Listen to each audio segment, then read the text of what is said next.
जी viewers, आज की इस वीडियो में हम देखेंगे कि आप अपनी ज़मीन की पैमाइश अगर आप करना चाहते हैं तो आप ख़ुद किस तरह कर सकते हैं। तो उसके लिए क्या क्या चीज़ें रिक्वायरमेंट होती है और कौन कौन सी चीज़ें आपको इसके लिए आनी चाहिए।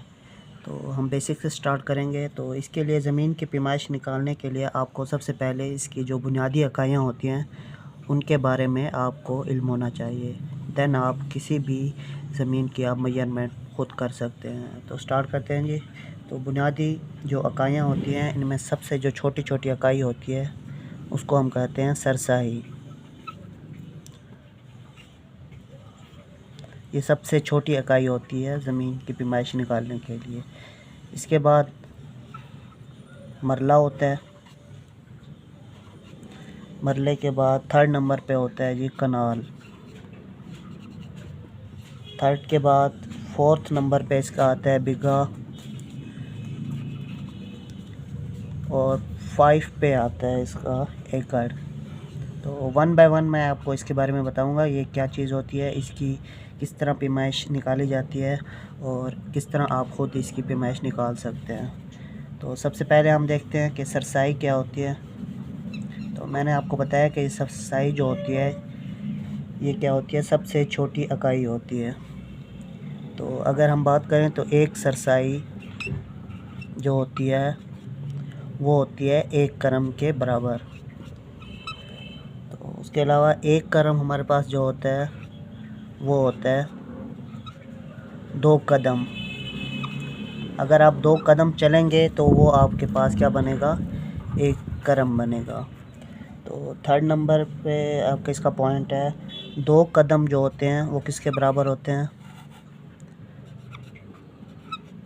2 कदम बराबर है 5.5 फुट।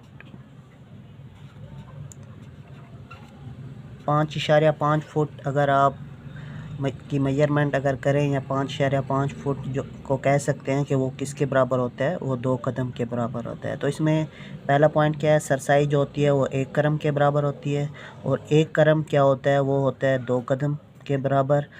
यानी अगर आप कोई भी आपसे पूछे कि 1 करम क्या होता है तो आप उसे बता सकते हैं अगर आप 2 कदम चलेंगे तो वो आपके पास क्या बनेगा, 1 करम बनेगा। और जो 2 कदम अगर उसकी हम मेजरमेंट करें तो फिट के हिसाब से वो कितनी बनेगी, वो बनेगी 5.5 फुट।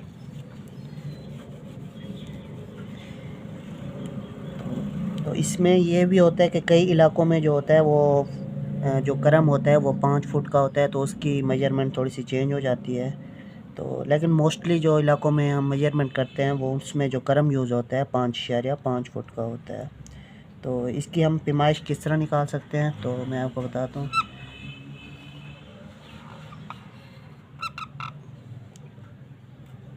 तो इसकी जो फार्मूला होता है पैमाइश निकालने का वो होता है लंबाई ज़र चौड़ाई।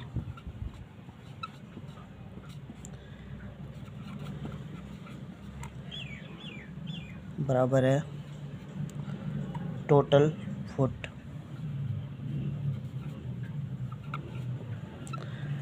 तो हमें पता है जो हमें पीछे पड़ा है कि एक सरसाई क्या होती है, 1 करम के बराबर होती है। तो ये हमारे पास क्या हो जाएगा, जो लंबाई होगी 1 करम होगी और इसकी जो चौड़ाई होगी वो भी 1 करम होगी।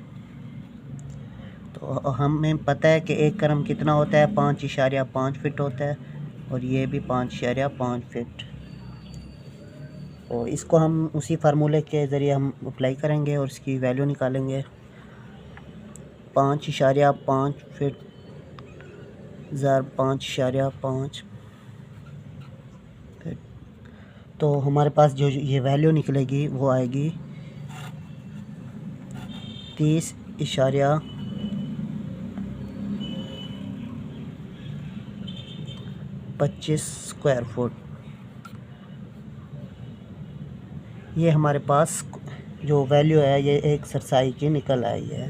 तो अगर आपसे कोई पूछे कि एक सरसाई किसके बराबर होती है तो आप बता सकते हैं कि एक सरसाई जो होती है 30.25 मुरब्बा फ़ीट के बराबर होती है। तो इसी के थ्रू आप यानी आप निकाल सकते हैं इसमें लंबाई और जब चौड़ाई करेंगे तो आपके पास ये वैल्यू निकल आएगी। लंबाई कितनी है 1 करम है, और चौड़ाई इसमें कितनी है वो भी 1 करम है। और 1 करम आपको पता है कि कितना होता है, वो होता है जी 5.5 करम के। तो इस तरह आप एक सरसाई की जो वैल्यू है आप निकाल सकते हैं। तो इसका सेकंड पॉइंट है मरला। मरला क्या होता है, मरला की पैमाइश आप किस तरह कर सकते हैं। तो हम मरले को देखते हैं। तो मरला जो है वो बहुत ही अहम इकाई है ज़मीन की मेजरमेंट के लिए, इसकी पैमाइश निकालने के लिए। तो एक मरले में जो होता है वो हमारे पास 3 करम के बराबर होता है। इसका एक पॉइंट ये है। और एक मरले में सरसाई की बात करें तो वो 9 सरसाइयाँ होती हैं। तो इस तरह कोई भी आपसे पूछे कि एक मरले में कितने करम होते हैं तो आप बता सकते हैं कि 3 करम होते हैं। तो अगर वो पूछे कि सरसाइयाँ इस एक मरले में कितनी होती हैं तो आपको पता होनी चाहिए कि टोटल 9 सरसाइयाँ इसमें होती हैं। तो इसको हम डायग्राम से देखते हैं। तो हमें पता है कि इसकी लंबाई कितनी होगी, 3 करम होगी, क्योंकि हमने पढ़ा है एक मरले में 3 करम होते हैं। तो इसकी चौड़ाई में भी 3 करम आ जाएंगे। तो हमें पता है अगर हम उसको दोबारा इसको 1 करम में, हमें पता है 1 करम कितने का बराबर था, वो था 5.5 फीट के। क्योंकि इसमें 3 करम है तो हम इसे मल्टीप्लाई कर देंगे 3 से। तो इसकी जो वैल्यू निकलेगी वो 16.5। तो हमें पता है यहाँ पे 16.5 हम लिख देंगे, और लंबाई में और चौड़ाई में भी 16.5। तो वही फार्मूला इस पे अप्लाई होगा, लंबाई ज़रब चौड़ाई वाला। लंबाई ज़रब चौड़ाई, इसमें टोटल फुट आ जाएंगे इसकी।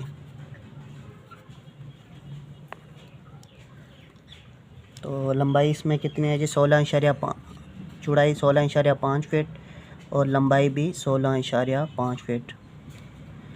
तो अगर जब हम इसको मल्टीप्लाई करेंगे, ये इसकी जो वैल्यू निकलेगी वो होगी 272.25। तो अब कह सकते हैं कि एक मरला जो होता है हमारे पास वो कितना होता है, 272.25 के बराबर होता है। इस तरह आप एक मरले की वैल्यू निकाल सकते हैं। तो इसमें भी डिफरेंट चीज़ें हैं कि कई इलाकों में जो मरला है वो 225 स्क्वायर फीट भी होता है, तो कंसीडर किया जाता है। तो लेकिन मोस्टली हम जहाँ पे इलाकों में होता है वहाँ पे 272.25 होता है। तो जहाँ पे 225 स्क्वायर फुट का होगा तो वहाँ पे जो करम होगा ना वो 5.5 फीट का नहीं होगा, वहाँ पे जो करम होगा वो 5 फीट का होगा। जबकि 272.25 वाले जो मरला होगा उसमें जो वैल्यू होगी उसकी करम की वो 5.5 फुट होगी। तो इसके बाद हम देखते हैं कि कनाल क्या होती है।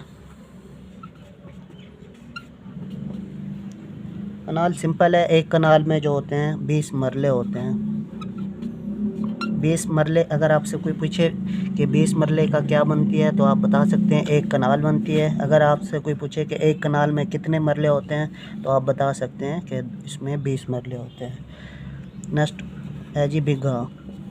बीघा क्या होता है, तो बीघे में हमारे पास जो होती है 1 बीघा कितने कनाल के बराबर होता है, तो ये बराबर होता है जी 4 कनाल के। तो अगर आपसे पूछे कि 1 बीघे में कितने मरले होते हैं तो आप बता सकते हैं 4 को आप 20 से मल्टीप्लाई करेंगे, क्योंकि 1 कनाल में 20 मरले होते हैं तो ये बनेगा जी 80 मरले का 1 बीघा बनता है। तो बीघे के बाद होता है जी एकड़। एकड़, तो एकड़ में कितनी कनालें होती हैं, 8 कनालें। तो आप उसको इस तरह डिफ्रेंशिएट भी कर सकते हैं। अगर आपसे पूछे कि 1 एकड़ में कितने मरले होते हैं तो आपको ये चीज़ें निकालनी आनी चाहिए। आपको पता होता है कि 1 कनाल में 20 मरले होते हैं, तो एकड़ के भी आप मरले निकाल सकते हैं। तो इसके बाद इंशाल्लाह मैं आपको जो कि ज़मीन की पैमाइश है, इसमें डिफरेंट वैल्यू के साथ जो ज़मीन की पैमाइश निकाली जाती है उसमें डिफरेंट, जिस तरह फॉर एग्ज़ाम्पल एक डायग्राम होती है, इसकी जो पैमाइश 60 है, इसकी 50 है, इसकी 40 है, इसकी 70 है, तो इसकी किस तरह पैमाइश, टोटल पैमाइश क्या होगी, तो ये चीज़ें हम नेक्स्ट वीडियो में देखेंगे।